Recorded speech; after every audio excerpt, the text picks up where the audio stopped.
बारिश शुरू होते से ही हर घर में बनने लगते हैं पकोड़े। लेकिन इन पकोड़ों में अगर हम एक ट्विस्ट दे दें तो ये पकोड़े और ही ज्यादा स्वादिष्ट बन जाएंगे। और एक ही बैटर से हम आपको बना के दिखाएंगे 3 तरह के पकोड़े, और तीनों ही बिल्कुल अलग अलग स्वाद के और बहुत ही ज्यादा क्रिस्पी होंगे। इसके लिए हमने लिए हैं 2 कप बेसन, और उसमें डाला है स्वाद अनुसार नमक और थोड़ा सा हल्दी पाउडर। थोड़ा थोड़ा सा पानी डालते हुए इसको हम मिक्स करते जाएंगे ताकि इसमें लम्स बिल्कुल भी ना पड़े, और एक घोल बना के हम इसको तैयार कर लेंगे। और अब इस घोल को हम कम से कम 10 से 15 मिनट रेस्ट करने के लिए रख देंगे, ताकि इसके सभी लम्स अंदर ही अंदर डिजोल्व हो जाएं और एक बहुत अच्छा बैटर बन के तैयार हो जाए। अब एक फ्राई पैन में हमने डाला है 1 चम्मच ऑयल। उसमें हम डाल रहे हैं 1 चम्मच का 8वां हिस्सा हींग, और आधा चम्मच जीरा, और आधा चम्मच ही हम इसमें डाल रहे हैं सौंफ। और अब इसमें डाल रहे हैं हम बॉइल्ड आलू। 3 मीडियम साइज के आलू को मैंने बॉईल करके और छील लिया है। अब इनको हम फोर्क की सहायता से बहुत अच्छे से मैश कर देंगे ताकि इसमें जरा सी भी गुठली ना रहे। अब डालेंगे कुछ मसाले, जैसे 1/4 टीस्पून मैंने डाला है हल्दी पाउडर, आधा चम्मच इसमें डाला है नमक, आधा चम्मच लाल मिर्ची पाउडर, आधा चम्मच कश्मीरी लाल मिर्ची पाउडर, 1/4 चम्मच हम डालेंगे इसमें जीरा पाउडर, आधा चम्मच डालेंगे गरम मसाला पाउडर, आधा चम्मच डालेंगे अमचूर पाउडर, 2 डालेंगे हम बारीक हरी मिर्ची कटी हुई, थोड़ा सा डालेंगे बारीक कटा हुआ पुदीना, थोड़ा सा डालेंगे बारीक कटा हुआ हरा धनिया। और अब इस मसाले को हम बहुत अच्छे से मिक्स कर देंगे, बिल्कुल एक पतला सा पेस्ट तैयार हो जाए आलू के मसाले का। इस तरह से हम इसको मैश करते हुए मिक्स करेंगे। एक बढ़िया सा तेज चटाकेदार आलू का मसाला बन करके तैयार है। अब इसको भजिए में हम कैसे यूज करेंगे यही हम आपको बताएंगे। तो इस वीडियो में आगे बढ़ने से पहले आप हमारी वीडियो को लाइक और शेयर कर दीजिए, और अगर आप न्यू हैं तो चैनल को फटाफट सब्सक्राइब करके बेल आइकन प्रेस करने के बाद ऑल बटन जरूर एक्टिवेट कर लीजिए, क्योंकि उसी से हमारे न्यू न्यू वीडियोस के नोटिफिकेशंस सबसे पहले आपको मिलेंगे। Thank you. अब सबसे पहले पकोड़े हम बनाएंगे पालक के पकोड़े। आप कोशिश करके इस तरह के फ्रेश पत्ते लीजिए और एक ही साइज के पत्ते लीजिए। देखिए, हमने एक पत्ते पर आलू का मसाला इस तरह से पेस्ट बना के चिपका दिया है, और उसके ऊपर हम दूसरा पत्ता इस तरह से सेट करके रखेंगे। सभी पालक के पत्ते हम इस तरह से रेडी कर लेंगे। बहुत पतली परत लगाएंगे हम आलू के मसाले की। थोड़ी सी इस ट्रिक से ही ये पालक के भजिए बहुत ही ज्यादा स्वादिष्ट बनेंगे और क्रिस्पी भी बहुत बनेंगे। इस तरह से सभी हम पालक के सेट्स तैयार करके रख देंगे। बाजार में आपने बिना आलू के मसाले वाले पालक के भजी तो कई बार खाए होंगे, लेकिन एक बार आप इस तरह से भी ट्राई करके देख। अब हमने इस तरह से प्याज के गोल गोल पीसेस काट लिए हैं। बहुत ज्यादा पतले पीसेस नहीं काटने हैं और बहुत मोटे पीसेस नहीं। और इनको थोड़ी देर हम पानी में भिगो के रखेंगे ताकि थोड़े ये हार्ड हो जाएं। उसके बाद इस पे बीच में हम इस तरह से आलू का मसाला डालेंगे, और दूसरा पीस हम इसके ऊपर सेट करेंगे। चारों तरफ से आलू के मसाले को हम अच्छे से सेट कर देंगे ताकि जब बेसन में डिप करें तो ये बिखरे ना।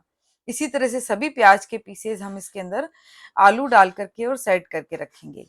प्लेन प्याज के पकौड़ों से ये आलू फिल किए हुए जो प्याज के पकौड़े होते हैं बहुत ही ज्यादा खाने में स्वादिष्ट लगते हैं।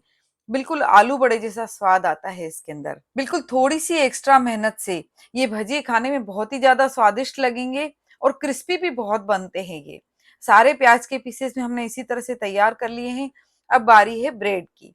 हमने ब्रेड के इस तरह से साइड्स कट करके अलग कर देने हैं। मैंने यहाँ आटा ब्रेड का यूज किया है, आप चाहें तो यहाँ पर मैदे वाली सफेद ब्रेड होती है उसका यूज कर सकते हैं।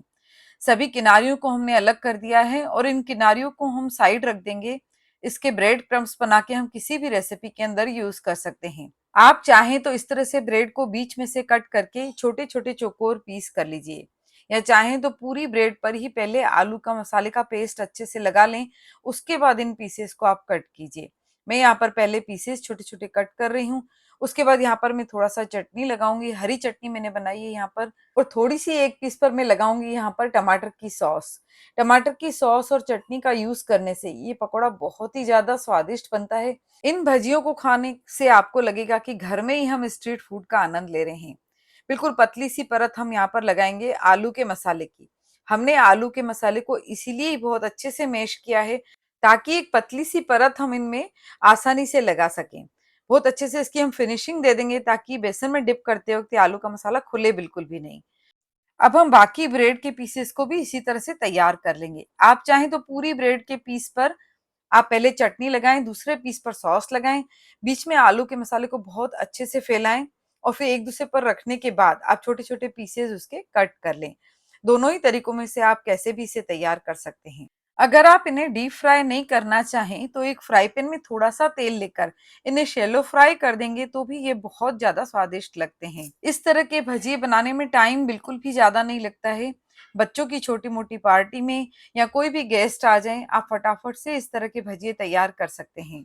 बेसन जिसे कि हमने रेस्ट करने के लिए रखा था, अब उसे देख लेते हैं हम। स्पून से हम इसे बहुत अच्छे से मिक्स करेंगे, कम से कम 2 से 3 मिनट। इस स्टेप को हम स्किप बिल्कुल नहीं करेंगे, इससे बेसन फूल करके हल्का हो जाता है। बैटर मुझे थोड़ा सा गाढ़ा लग रहा है, इसलिए मैंने इसमें थोड़ा सा पानी डाला है और इसे बहुत अच्छे से मिक्स कर दिया है। मैंने इसमें लाल मिर्ची पाउडर नहीं डाला था, इसलिए मैंने इसमें लाल मिर्ची पाउडर डालकर इसको बहुत अच्छे से मिक्स कर लिया है। इसमें हम अजवाइन वगैरह बिल्कुल नहीं डालेंगे और इस तरह से फ्लोइंग कंसिस्टेंसी का हम ये बैटर बनाएंगे। देखिए, आप देख पा रहे होंगे, तभी एक पतली सी परत इन भजियों पे चढ़ेगी तो भजिए खाने में बहुत ही क्रिस्पी लगेंगे। बेसन की मोटी परत हमें बिल्कुल भी इसमें नहीं लगानी है। एक एक करके सभी भजिए हम तेल में डालते जाएंगे, उन पर बेसन की कोटिंग हमें अच्छे से करनी है और फोर्क की मदद से आप इसे उठाएंगे तो एक्स्ट्रा बेसन नीचे चला जाएगा और आप इसको कढ़ाई में डाल देंगे। लेकिन हाथ से डालने में भी कोई दिक्कत नहीं आती है। हाथ में से भजिया उठाइए, बेसन के घोल में डालिए, फटाफट से उसे उंगलियों से पकड़ के निकालिए और तेल में डाल दीजिए। सबसे आसान तरीका हाथ से डालने का ही होता है। इस तरह से कोटिंग वाले पकौड़ों में हमेशा बेसन हमें पतला वाला यूज करना है। अगर आपका बेसन थोड़ा थिक है तो मिक्सर में पीस के आप पहले उसे थोड़ा सा पतला कर लीजिए। देखिए, सभी क्रिस्पी करारे पालक के भजिए बन करके तैयार हैं बिल्कुल। इसी तरह से आप सभी भजिए पालक के बना के तैयार कर लीजिए।